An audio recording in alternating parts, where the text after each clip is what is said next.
Ashama harka fuunee jirtu warroonni kottaa Oromoo jalatti argamtan daawwattootiyya akkuma baratame har'as barumsa tokkoon qabadhee isinii dhiyaadheetiin jira. Barumsi har'aaf qabadhee isinii dhiyaadhe daawwattootiyya akkaataa peejii keenyaa maqaa irraa jijjiirannuun jechuudha. Osoo gama barumsa keenyaa har'aatti ittiin dabarin warroonni chaanala kiyyaa kottaa Oromoodhaa haaraa taatanii gamana dhuftan jechuudha. Subscribe gochuudhaan erga subscribe gootanii kaatanii jechuudha. Mallattoon bilbilaa isinii baati tokkoffaa irratti ishee argamtu all iddoo jettu sanirra gootanii haala sanii yeroo an barumsa gadhiisee isin bira ga'a. Haala saniin irraa fayyadamaa na hordofaa isiniin jedha. Daawwattootiyya warroonni na jalatti argamtan yoo viidiyoon kiyya isinitti tole laayik gochuudhaan na jajjabeessaa isiniin jedha. Akkasumas sheer gochuudhaan hiriyoota keessanii dabarsaan dhaamsa kooti.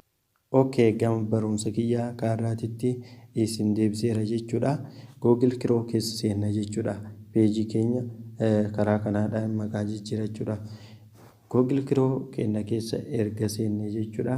Search iddoo kanatti goona. Facebook.com erga jettanii searchitti gootanii jechuudha daawwattootiyya.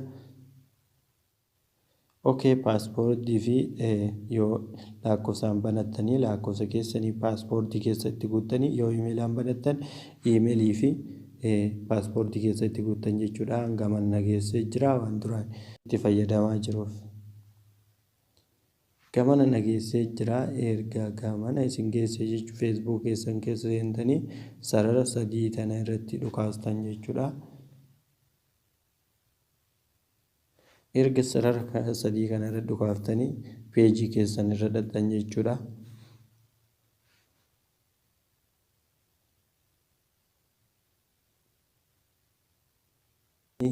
Iddoo moor jettu tana tuqaa sadii qabdu tana irra dhukaaftan.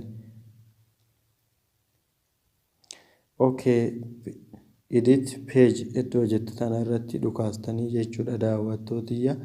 Erga dhukaaftanii haala kanaan isinii dhufa jechuudha. Page info kan jedhu kana irratti dhukaaftan jechuudha. Erga isa irratti dhukaaftanii haala kanaan gamana isin geesseetiin jira jechuudha. Name iddoo jettu tokkoffaa irra argamtu kana irra dhukaastan jechuudha ammas.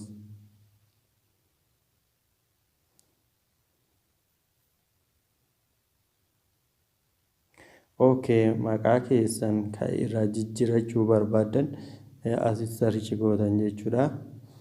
Okay.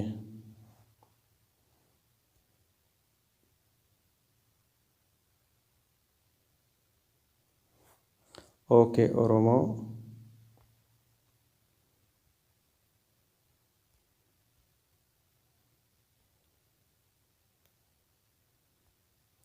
Oromoo create.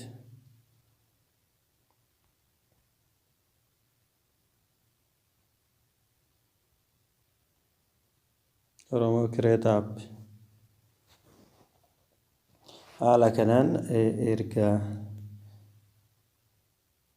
gootanii asirra dhukaaftan jechuudha. Haala kanaan gamana nu gaheetiin jira. Ammas jala kanatti request change kan jettu irratti dhukaaftan jechuudha.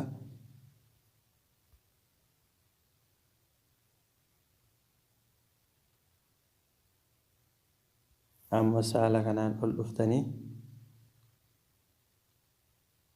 okay jettan jechuudha.